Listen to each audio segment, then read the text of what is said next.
The right way to make your little tiny toothpicks. Look at the seamless process. If cartoons were reality, well, it might be a tiny, almost forgettable item, yet it's something millions of people reach for every day. Whether it's after a good meal, for a quick tooth clean, or as a cocktail accessory, the humble toothpick has been around for centuries, quietly doing its job. But have you ever stopped to wonder, how is a toothpick made? How does a piece of tree transform into this tiny, smooth, sharpened stick that we so casually use and discard? Let's take you on a journey that starts deep in the forest and ends in your kitchen drawer. The history of toothpicks goes far back, way beyond modern industry. In fact, archaeologists have discovered toothpick grooves on ancient human teeth, dating back tens of thousands of years. Even ancient civilizations like the Mesopotamians and Romans used toothpicks made of metal, bone, or wood. In some cultures, they were a symbol of wealth and hygiene. But fast forward to today, and the process has become a precise, mechanical craft, especially for wooden toothpicks made from trees, primarily birch, poplar, or aspen. The process begins with selecting the right kind of tree. Birch is most common. It is tasteless, odorless, and soft enough to shape, yet firm enough to hold its structure. Once the trees are harvested, the logs are transported to the factory. There, they go through a debarking machine that strips away the rough outer bark. Only the smooth inner wood is useful for toothpick production. Next comes the shaving process.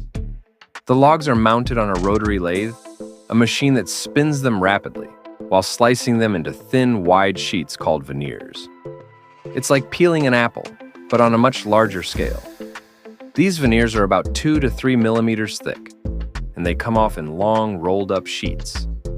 These sheets are then cut into small, rectangular sticks called blanks. Each blank is around the size of a finished toothpick, usually 6.5 to 7 centimeters long. But at this point, the sticks are still rough, splintered, and unshaped. To improve their appearance and hygiene, the blanks are sometimes boiled in hot water, occasionally mixed with mild bleaching agents like hydrogen peroxide. This boiling process not only kills bacteria and insects, but also brightens the color of the wood, giving toothpicks their signature pale look.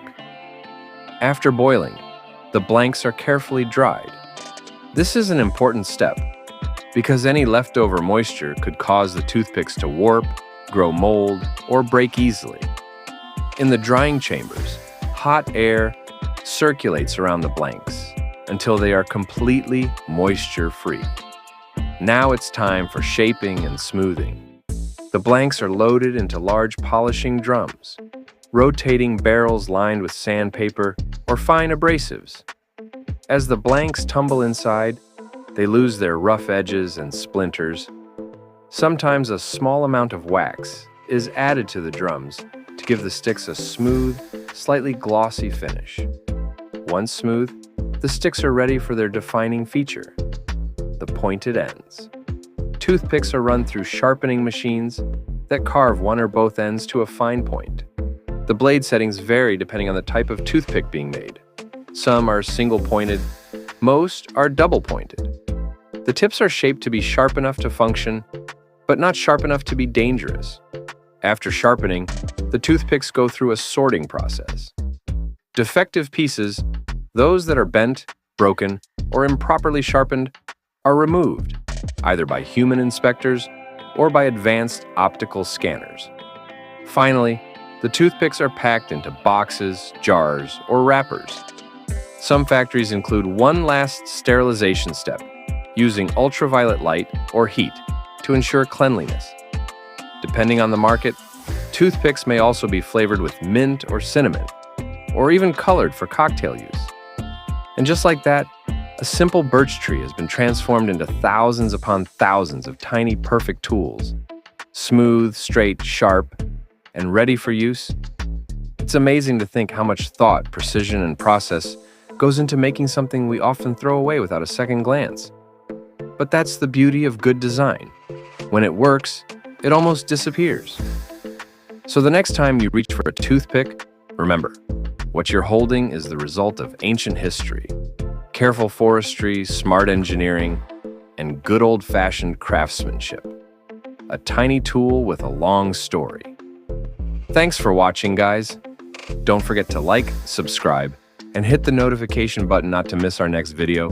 Bye for now.